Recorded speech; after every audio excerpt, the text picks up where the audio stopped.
नमस्कार। आज के इस खास रणनीतिक विश्लेषण में हम सीधे उस चीज पर बात करेंगे जो ग्लोबल इकोनॉमी की नींद उड़ा रही है। हम बात कर रहे हैं मशहूर अर्थशास्त्री नूरियल रूबिनी के 10 डेडली डीज यानी 10 घातक डी के सिद्धांत की। ये कोई आम थियरी नहीं है, बल्कि एक साफ खाका है कि कैसे आज दुनिया की आर्थिक, राजनीतिक और पर्यावरणीय प्रणालियां एक साथ टकरा रही हैं। तो चलिए देखते हैं कि long term global economic strategy पर इसका क्या असर होने वाला है। ठीक है, तो चलिए सीधे मुद्दे पर आते हैं। इस कॉम्प्लेक्स मैक्रो इकोनॉमिक डेटा को हम बहुत ही व्यवस्थित तरीके से कवर करेंगे। हम शुरुआत करेंगे आने वाले तूफान से, फिर समझेंगे मांग और आपूर्ति के विपरीत झटके, उसके बाद 10 घातक डी, जनसांख्यिकी के टाइमलाइन, स्टैगफ्लेशन का मैप और अंत में बात करेंगे रणनीतिक समाधान की। तो शुरुआत करते हैं हमारे पहले भाग से, आने वाला तूफान और इस कास्केड यानी एक के बाद एक होने वाले असर को पहचानना। देखिए, जब हम ग्लोबल सिस्टम्स के आपस में टकराने की बात करते हैं तो सिचुएशन को हल्के में नहीं लिया जा सकता। रूबिनी ने इसे बहुत ही स्पष्ट शब्दों में कहा है। हम जिस खतरे का सामना कर रहे हैं वो एक परफेक्ट स्टॉर्म यानी एक पूर्ण तूफान है। और सबसे डराने वाली बात क्या है? एक संभावित भयंकर महामंदी या ग्रेटर डिप्रेशन किसी एक घटना का नतीजा नहीं होगी, बल्कि यह कई अलग अलग ताकतों के एक साथ फेल होने का नतीजा है, बिल्कुल एक के बाद एक गिरने वाले डोमिनोज की तरह। अब आते हैं दूसरे हिस्से पर, विपरीत झटके यानी डिमांड वर्सेस सप्लाई।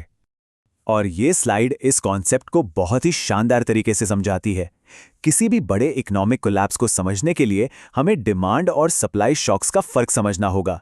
इसे ऐसे सोचिए, नेगेटिव डिमांड शॉक बिल्कुल वैसा है जैसे किसी ने गाड़ी के एक्सेलरेटर से पैर हटा लिया हो। गाड़ी धीमी हो जाती है, यानी प्रोडक्शन और कीमतें दोनों गिरती हैं, ठीक वैसे ही जैसे 2008 के फाइनेंशियल क्राइसिस में हुआ था।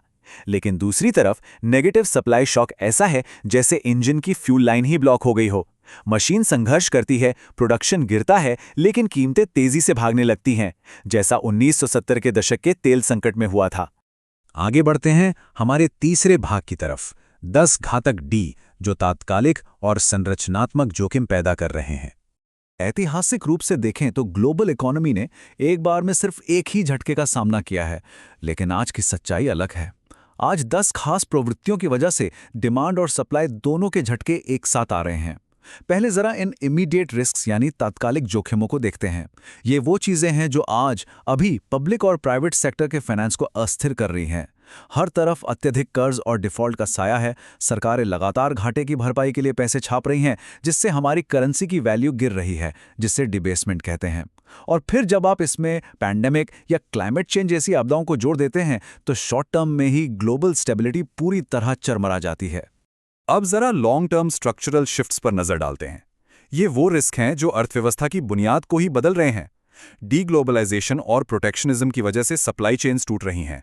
एआई और ऑटोमेशन अलग ही लेवल का डिजिटल डिसरप्शन ला रहे हैं। इसके साथ ही जब देश खुद को समेटने लगते हैं और राजनीतिक ध्रुवीकरण बढ़ता है तो व्यापार और टेक्नोलॉजी का भी बंटवारा हो जाता है। अगर इन सबको एक साथ रखकर देखें तो ये अर्थव्यवस्था पर एक बहुत बड़े नेगेटिव सप्लाई शॉक की तरह काम करते हैं। मतलब साफ है, भविष्य में प्रोडक्शन और भी ज्यादा महंगा होने वाला है।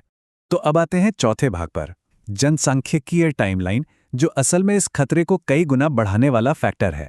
तो यहाँ सबसे अहम बात यह है कि अब तक हमने जिन रिस्क्स की बात की, उनके बैकग्राउंड में एक ऐसी खामोश लेकिन लगातार चलने वाली फोर्स है जो इन सबको और बिगाड़ रही है। वो है दुनिया भर में तेजी से बूढ़ी होती आबादी। इसे ऐसे समझिए, आने वाले दशकों में हेल्थ केयर और पेंशन पर होने वाला खर्च आसमान छूने वाला है। ये एक ऐसा स्ट्रक्चरल प्रेशर है जो देशों के कर्ज को लगातार और बिना रुके बढ़ाता ही जाएगा, जिससे हमारी लॉन्ग टर्म इकोनॉमिक स्टेबिलिटी पर बहुत बड़ा सवालिया निशान लग जाता है। और यही हमें हमारे पांचवें हिस्से तक लाता है, स्टैगफ्लेशन का मानचित्रण या ये अंतरप्रणालीगत श्रृंखला कैसे काम करती है। जब ये सारे अलग अलग दिखने वाले फैक्टर्स एक साथ जुड़ते हैं तो वो एक बेहद खतरनाक नतीजे की तरफ ले जाते हैं, जिसे हम स्टैगफ्लेशन कहते हैं। आसान शब्दों में कहें तो स्टैगफ्लेशन वो स्थिति है जब अर्थव्यवस्था की ग्रोथ रुक जाती है, नौकरियां जाने लगती हैं और उसी समय महंगाई अपने चरम पर होती है। सच कहूं तो ये डिमांड और सप्लाई दोनों ही झटकों की सबसे बुरी बातों का एक डेडली कॉम्बिनेशन है। अब इस फ्लाइट के बारे में जो बात सबसे ज़्यादा दिलचस्प है वो ये है कि रूबेनी का पूरा लॉजिक इस छोटे से मैप में कैसे फिट हो जाता है। अगर आप ऊपर की तरफ देखें तो साफ दिखता है कि कैसे भारी कर्ज और कमज़ोर मांग आपस में मिलकर लोगों के खर्च करने की क्षमता को ख़त्म कर देते हैं। और नीचे की तरफ देखिए, डीग्लोबलाइजेशन चीज़ों की कीमतों को कैसे ऊपर धकेल रहा है। ज़रा सोचिए, जब ये दोनों ताकतें यानी एक तरफ गिरती मांग और दूसरी तरफ बढ़ती कीमतें आपस में टकराएंगी तो इसका एक ही अचूक और विनाशकारी परिणाम निकलेगा, स्टैगफ्लेशन। चलिए अब आगे बढ़ते हैं और देखते हैं कि ये सब कैसे एक दूसरे को बढ़ावा देते हैं। इस डिटेल्ड मैप में अगर आप इन तीरों को फॉलो करेंगे तो आप देखेंगे कि ये कैसे एक भयंकर लूप बन जाता है। होता क्या है, महामारी या आपदाओं से बेरोजगारी बढ़ती है, बेरोजगारी से समाज में असमानता बढ़ती है, फिर इसी असमानता और भारी कर्ज के चलते लोग पैसा खर्च करना कम कर देते हैं, जो वापस पूरी अर्थव्यवस्था को ठप कर देता है और बेरोजगारी को और बढ़ा देता है। ये एक ऐसा भंवर है जिससे बाहर निकलना किसी भी पॉलिसी मेकर के लिए एक बुरे सपने से कम नहीं है। चलिए अब हमारे आखिरी भाग पर आते हैं, रणनीतिक समाधान और ग्लोबल संस्थानों का पुनर्गठन।